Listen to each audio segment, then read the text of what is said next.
My name's Hilary Burke. I'm head teacher here of Mealbrace School, which is a comprehensive school in Shrewsbury. We're an 11 to 16 school. We've got just over 1,200 children on roll, and I've been head here now for 9 years. Well, we wanted to look at really what we could provide for young people. So we've approached it very much from talking to young people and parents, because it very much is a partnership with parents. So we wanted to approach it from the point of view of what are the needs and how can we meet the needs of those young people, whether it is one-to-one work, whether it's group work, whether it is time spent with counsellors. So over the 9 years that I've been head, really it isn't finished. It's an ongoing area of the school, but it is very much about looking at what can we provide from the point of view of staff, what can we provide from the point of view of resources, what can we provide from the point of view of signposting to other organisations, so that young people and children can feel confident that there's someone here who will be here for them. There's someone here who will liaise with parents should that be necessary. There's someone here who will help them. And again, for me, being head of a school, again, that's the most important thing that we can do. 30 years ago when I came into teaching because I enjoy being with teenagers. I like young people, and that still is what drives me. So I guess for me personally as a head, I very, very, very much want to be here. I'm very rarely away from school because this is home for me. My door is always open to young people, so the corridor that's just by my office here is an open corridor to young people, so students will call in all of the time. I have students who will call in particularly and see me first thing in the morning, and I think for them it is important because it's the way of starting their day. They know that I am get-atable at breaks, lunchtime, even if it's to tell me how their day has gone, even if it's to tell me what they had for the breakfast in the morning, even if it's to tell me what they're planning to do at the weekend. And it could just be a 30-second chat, but I'm there. And I think if we don't have that kind of atmosphere in the school, secondary schools particularly can be very lonely. It's not a magic dust, it's not an overnight solution. We've been on a journey at Meal for the last 9 years and will continue to be. But certainly if you look at our parental surveys over that period of time, if you look at our Ofsted reports, if you look at all kinds of indicators about the level of support and the ethos and the caring, nurturing side of this school, all of them will say the same things, that parents feel hugely supported by the school. Ofsted report, and we were Ofsteded only 2 weeks ago, but a key point that Ofsted did talk about was the nurturing and caring ethos of the school. All of our parent surveys are now talking about how much their children feel happy at school, want to come to school. So our attendance levels have all of the trends are very positive, and our attendance level is now way above national averages. Our exclusion rates have dropped. Children want to be here, and their parents want them to be here. There is nothing more important in a school than caring for and nurturing the well-being of young people and children. We have 3 other members of staff within the student support team. 2 of those do a lot of group work. We're training through the TAMS project, and so roll out very regularly the No Worries, Chill Skills and friendship groups. If for some reason a student doesn't like group work, then it's done one-to-one. Students can access for anything that is worrying them. So we can be on a daily basis working, talking, supporting young people who have had friendship fallouts, to maybe having difficulties at home. My role is quite central within the team.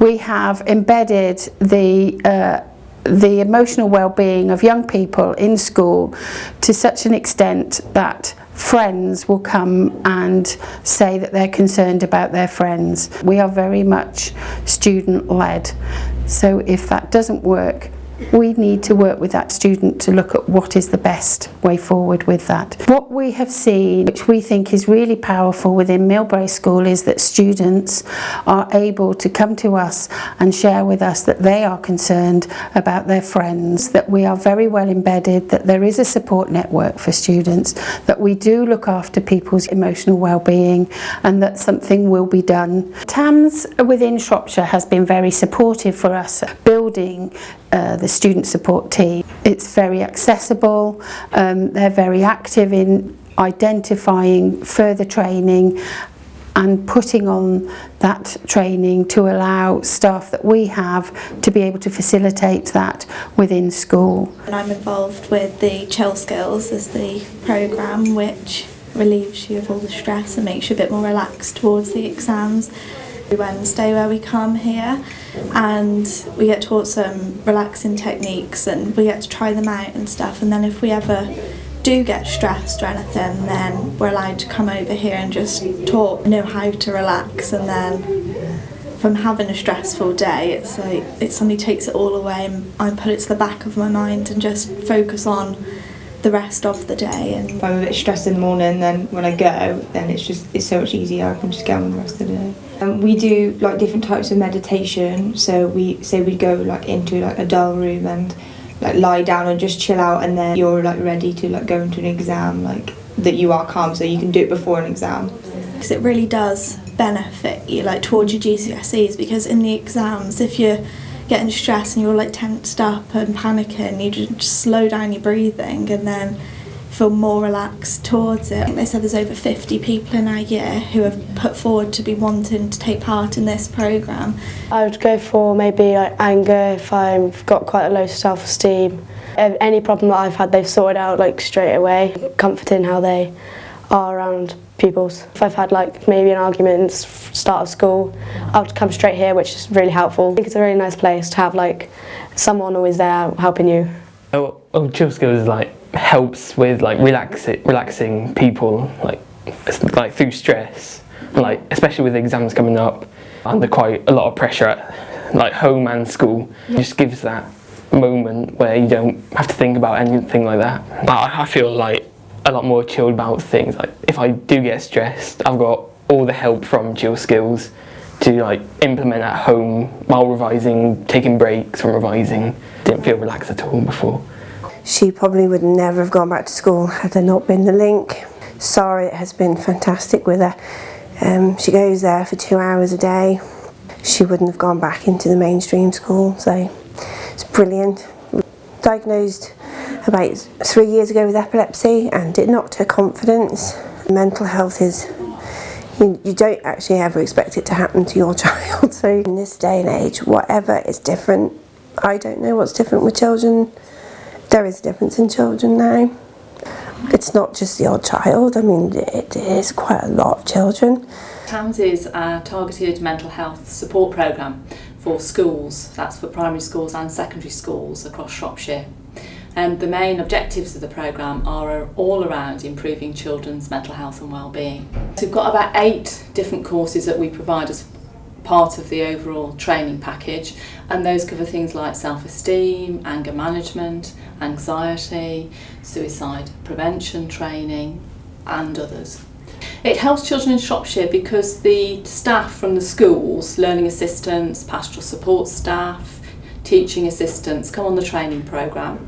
What it means for schools in Shropshire is that they feel supported to be able to address mental health, either problems or where they might have concerns about a particular child. What we really want to move away from is schools thinking that they need a specialist service for children when sometimes they don't. They might just need a bit of one-to-one support. And we've got some excellent examples in Shropshire, both in our primary and our secondary schools. In one particular secondary school, they've really embraced the model, and they started by doing training from the TAMS training programme. But since then they've developed a whole pastoral model of student support which has grown and grown and grown. I'm Professor Rod Thompson, I'm Director of Public Health for Shropshire.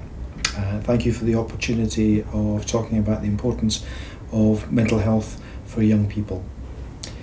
All too often health services focus on physical health care, whether that's for adults or for children. And we don't take into account the emotional, behavioural and mental health issues that young people will face as they grow up. All of us will be affected by factors such as bereavement of a loved one, and that can include a family member or indeed a favourite pet. All of us will experience ups and downs in our life, whether that's our favourite football team's been relegated or someone that we like we've fallen out with. What we've recognised within public health is that how important emotional resilience is for young people, particularly in rural communities where family networks, friends networks can be quite limited. And one of the reasons that we think this project is really important is to help young people to understand those ups and downs that we will experience in our emotional well-being, and how to help them cope with those challenges that life brings. It's also critically important for us to try and help those professionals, those parents who are working with children and young people to understand the emotional challenges that young people face, and to help them find the resources that will ensure that as much as possible we can even out those peaks and troughs of mental health and well-being.